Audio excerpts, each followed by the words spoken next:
complicité zali na ba autorité militaire na biso. Baladi mutumo ba lobika Kabila aza toujours na sima ko financer ba mambo. Bon, ceux qui ont financé le Kouane, il faut suivre tout banda kolandela. Mais ezana batu ye vraiment te mutaza otina mais ezana batu azako tinda ezana moi circuit moko ezako sala makeno kaka ba congolais nde bazako bomaka batu nde bazako bomaka bandeko na biso pona nini lokoso ya mbongo.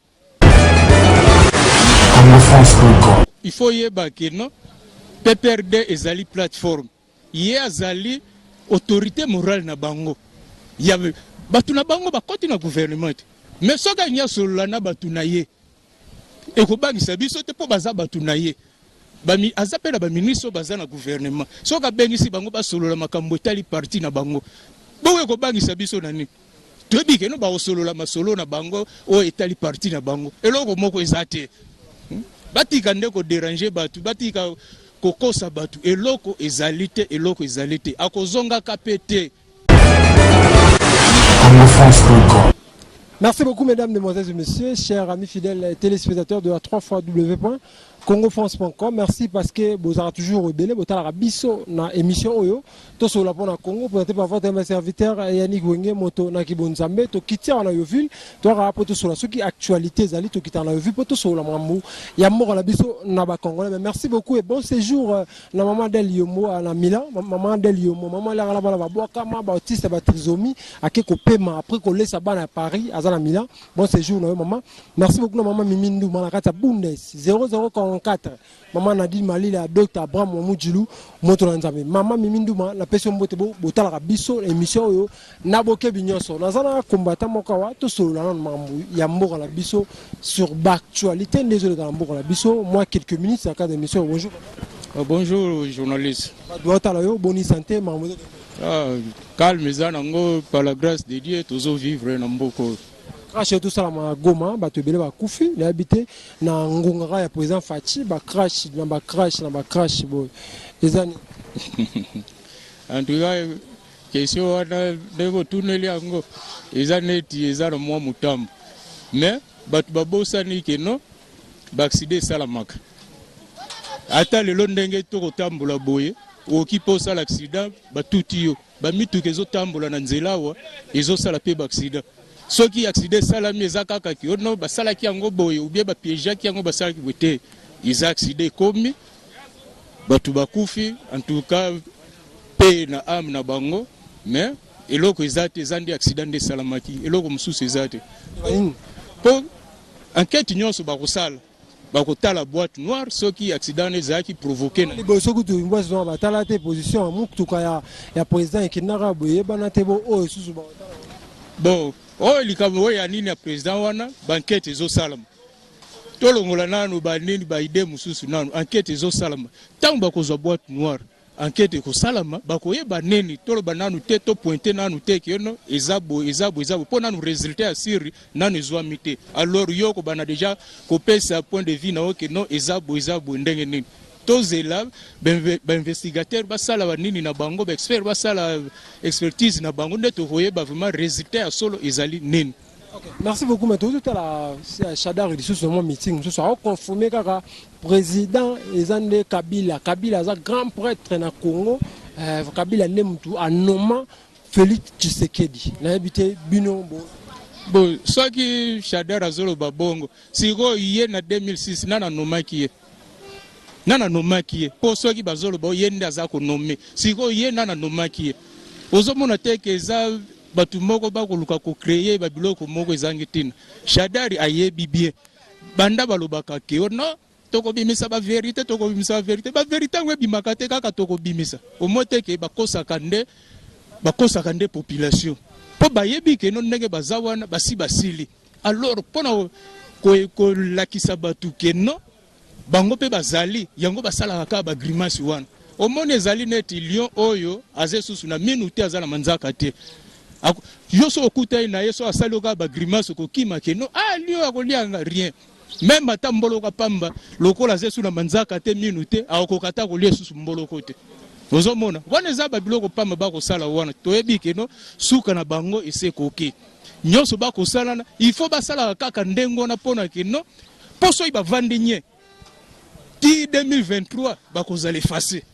Alors il faut aussi voir bandosa ba grimace wana kombo na bango tambula kaka FC Sazali PPRD Azali FC Sazali PPRD Azali, mais en réalité eloko ezate retour ya Kabila sur scène en 2023 ezate akozonga na ete bato pe bazolo bandenga balandaka pe ndenge tango bazolo bakino constitution tango eza koloba constitution pekisité président ya sortant rozonga te akeko pema après 5 ans rozonga na ya pas constitution lobi na article nini lobi que no président qui ko pema oki ko zonga pour déjà Azali ba sanctionner comme sénateur à vie.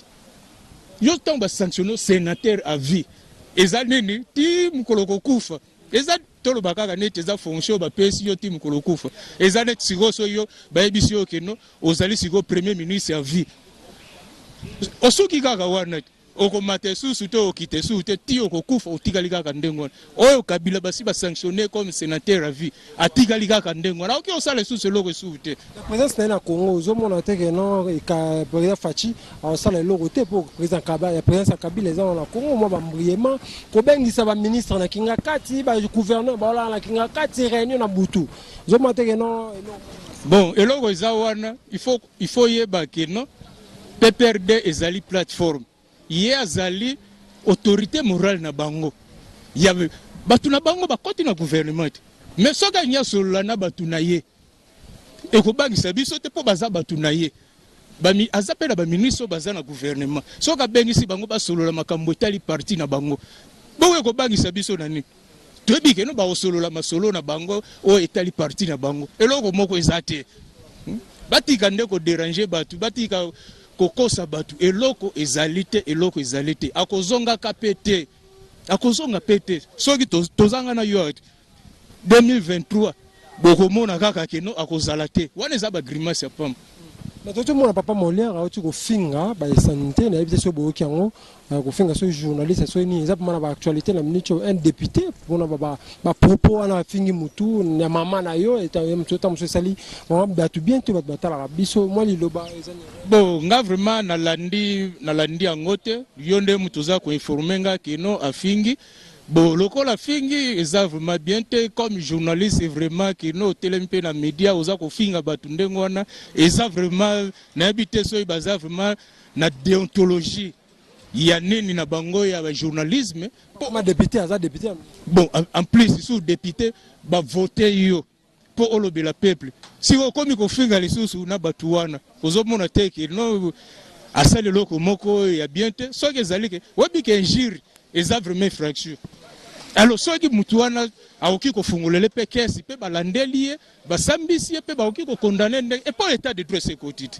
Merci beaucoup maintenant ituri bazo batu Monisco zo pese beta kara dans Monisco zo travailler na ba rebelle pour to mona ki batu batomoki kutu kuna ba sai marche ba bengana Monisco na mboko na biso ba acte wana nde ba congolais bazo kufa bazo bomana Monisco za wana ba beta bon nakanisi président ya république asaisa ki réunion à conseil de sécurité batala ki le loko wana balobi siko keno pona ko éviter siko ba biloko wana ba changer stratégie balobi siko il faut ba no sala patrouille mixte ezali FARDC na MONUSCO siko ba banda ko tambola nzela moko soki problème ezali bango nyonso mibale faut ba réagir ndenge moko ezali susu te keno MONUSCO aza l'observateur te na kanisi mission na bango ese changer le quoi ba comme tambola mix se ba kutani na problème bango mibale faut ba réagir ezande ngwana alors masolo déjà bandi ko changer on a bandi ko na biso ba perdre vraiment na mboko na biso bon ndenge to perdre bandi ko na biso ezali mingi moins complicité zali na ba autorité militaire na biso di mutu mo ba lobi Kabila aza toujours na sima ko financer ba mambo. Bon, ceux qui ont financé le Kouane, il faut que tout le monde. Mais les gens qui ont vraiment été mais les gens qui ont tinda, les gens moi circuit moko les gens salama keno, kaka ba Congolais. Nde bazako bomaka batu. Nde bazako bomaka bande kona biso pona nini le koso ya mbongo. Bazo pesa bango ba mbongo yango ba autorité na biso militaire wana. Il faut balandela bango basala banketi si mande baleka ko sambisa bango poso si s'agit que no ya ko longola bango na armée balongola bango na armée si s'agit ya ko kanga bango bakanga bango po bango ne mutu baza ko linga guerre si la te na mboka po bango bozali wana pona ko protéger pays mais des autres sala baza ko boma batu bino boza wana toze bate soki boza ko sala soki baza ko sala nini alors il faut bazala sanctionner bango. Merci beaucoup. On va vers la fin de cette émission. Message à bande congolais au balandi biso parce que mission autoxo to kiti place à combattant tozorara par rapport à l'actualité au elera nambo na biso moi message pour toka. Bon en tout cas naza ko senga kaka na peuple congolais tous à la vigilant na o nyonso za ko lekana et surtout population o ezana ba beni baneni kuna ndesika mobulu eza ko bema en tout cas ndenge batelema kaka ndengwana bapesa munguna tante ke non basala ndenge baza kuluka kosala wana batelema babundela mboka biso nyonso toza sima na bango toza ko soutenir bango na o nyonso baza ko tele bazo sala pona keno Congo ezala kaka ini mobulu esila na mboka. Merci beaucoup. Merci beaucoup. Numéro na téléphone poto. Numéro na nga téléphone ezali 067 211 74 94. Merci. Merci beaucoup mesdames, demoiselles et messieurs. Nous sommes arrivés à la fin de cette émission. On a arrivé vraiment na Mbapo na bino ba congolais na Mbapo na ba congolais autour na moka oyo. Moi c'est votre serviteur Yannick Wenge motato na Bonzambe. Merci beaucoup na maman Adèle Yombo. Maman oyo sala mamba bien azolesa ba netiki azolesa ba trisomie ba autiste ba ndundu. Akeko pe maintenant na Milan pour asali musala makasi ya olesa ba na Paris. Merci beaucoup na président Ndala Wandala ensemble pour une nouvelle république. Merci beaucoup na 0044 maman Nadine Malila, na docteur Bam Moudjilou. Merci beaucoup na maman Mimi Ndouma na Pession Mbote. Merci à tout botal à Bisso. Nous sommes arrivés à la fin. D'ici là, portez-vous bien avec l'espoir de vous retrouver au prochain numéro. Ciao.